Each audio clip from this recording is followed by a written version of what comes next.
प्रमेयिका और एल्गोरिथम में क्या डिफरेंस है। ठीक है, तो सबसे पहले प्रमेयिका जान लेते हैं।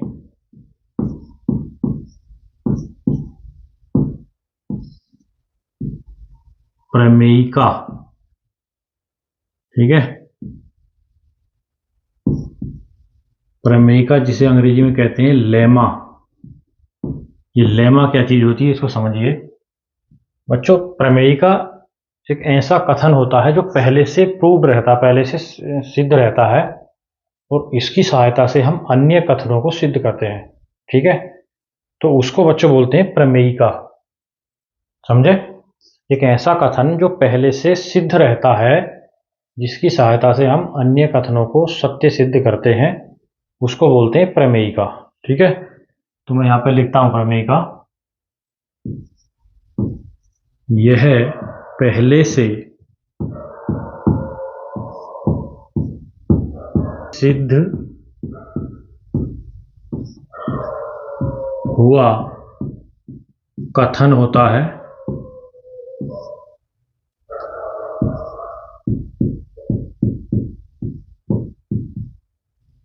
जिसकी सहायता से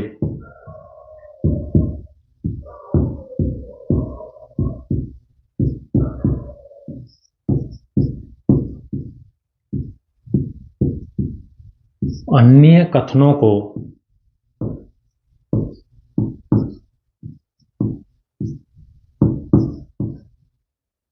सिद्ध किया जाता है।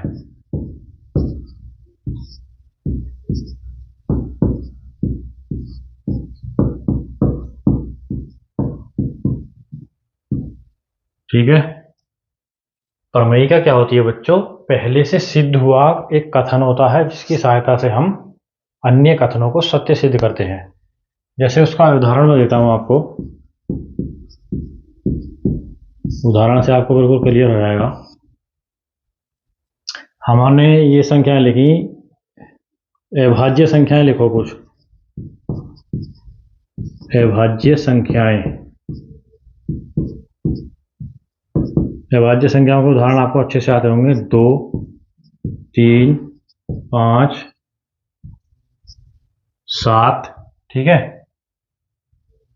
ये हमने एग्जाम्पल लिख दिए।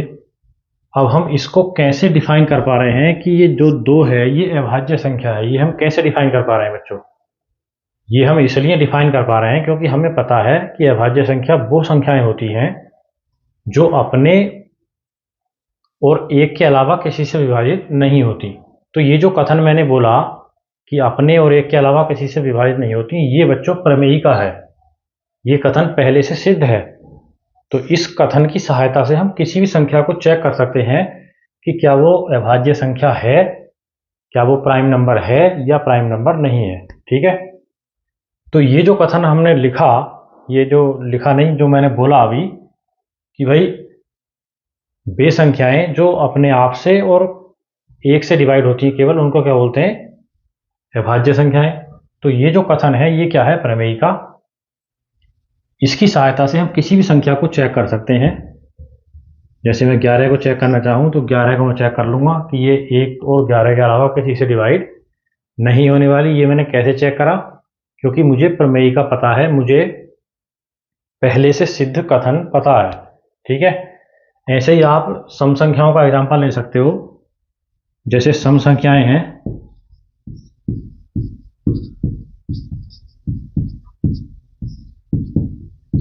सम संख्याएं क्या है बच्चों? 2, 4, 6, 8, है ना। अब हमें सम संख्याओं की परिभाषा से हमें ये पता है कि भाई सम संख्याएं वो संख्याएं होती हैं जो 2 से पूरी पूरी डिवाइड हो जाती हैं। तो अगर हम किसी भी संख्या को चेक करना चाहेंगे तो हम आसानी से चेक कर सकते हैं। जैसे मैंने यहाँ पे लिख दिया 18, इसको मैं चेक करूंगा, ये कट जाएगी 2 से, हाँ पूरी कट रही है भाई, तो ये सम संख्या हो गई। ये मैंने कैसे चेक किया? ये मैंने उस कथन से चेक किया जो कथन मुझको पता है पहले से। और वो कथन क्या है कि सम संख्याएं वे संख्याएं होती हैं जो 2 से पूरी पूरी डिवाइड हो जाती हैं। तो 2 से पूरी पूरी डिवाइड हो जाती हैं, ये कथन पहले से सिद्ध है। इसकी सहायता से हम बाकी चीजें चेक कर पा रहे हैं या बाकी चीजों को हम सत्य सिद्ध करते हैं। तो ये चीज हुई बच्चों प्रमेयिका। ठीक है, इसको नोट करें। इसके बाद हम देखते हैं कि एल्गोरिथम क्या होता है। एल्गोरिथम,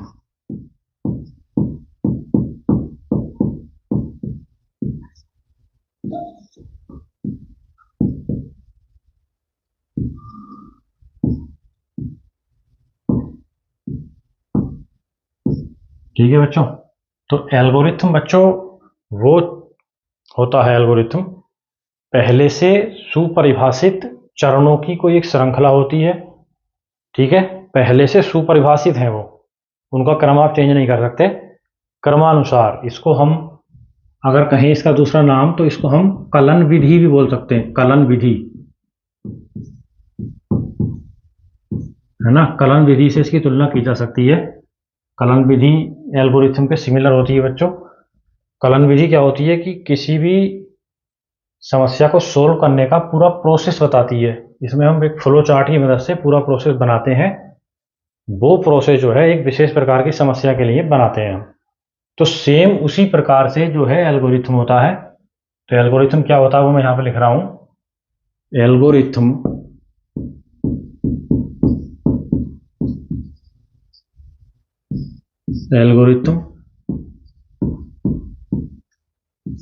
पहले से, या पहले से मत लिखो इसमें, एल्गोरिथम केवल इतना लिखो, सुपरिभाषित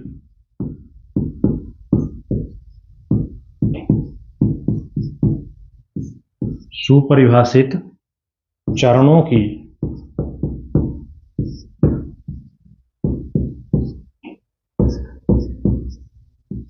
एक श्रृंखला होती है।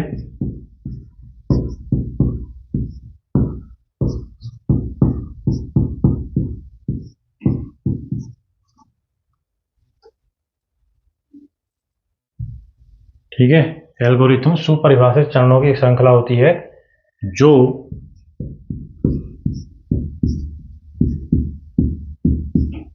किसी विशेष प्रकार की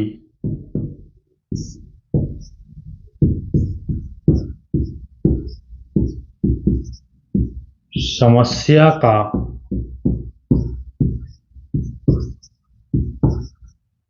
समाधान, एक विशेष प्रकार की समस्या का समाधान करने की प्रक्रिया या विधि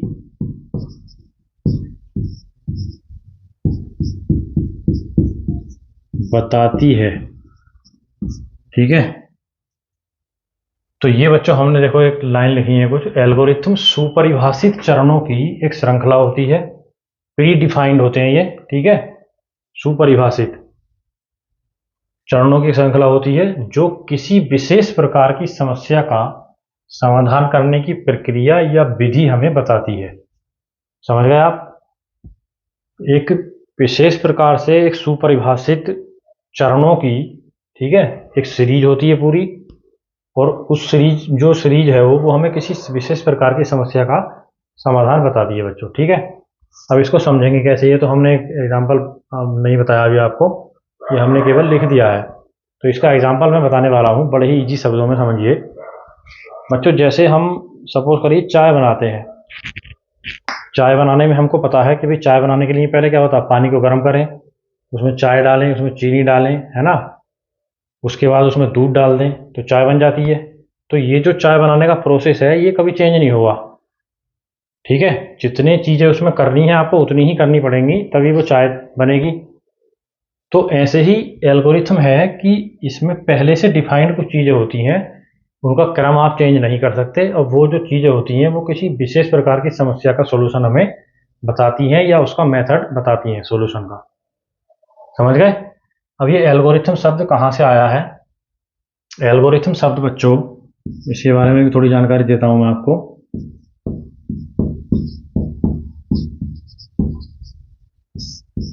एल्गोरिथम शब्द 9वीं शताब्दी में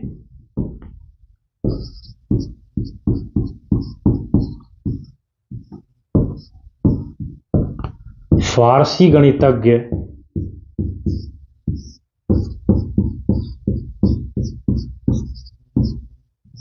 गणितज्ञ इनका नाम है बच्चों अल ख्वारिज़मी।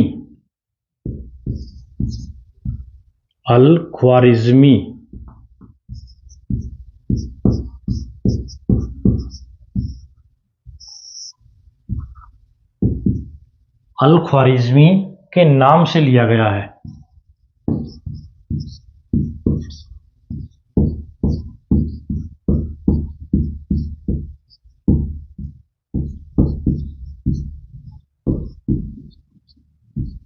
ठीक है। एल्गोरिथम शब्द 9वीं शताब्दी में एक फारसी गणितज्ञ हुए हैं अल ख्वारिज़मी, इनके नाम से लिया गया है ये शब्द, और इन्हीं की एक किताब है बच्चों, उससे हमने अलजेब्रा शब्द लिया है। यहाँ पे हम लिखेंगे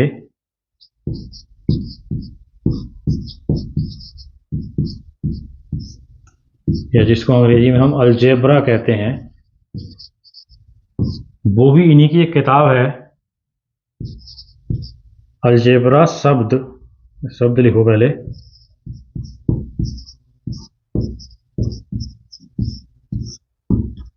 इन्हीं की किताब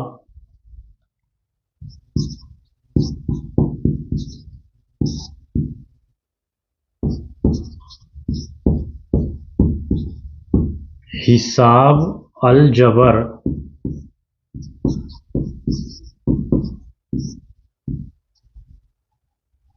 व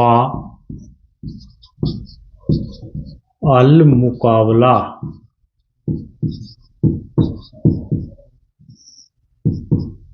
नाम याद रखना, नाम लंबा है थोड़ा। हिसाब अल जबर व अल मुकाबला से लिया गया है।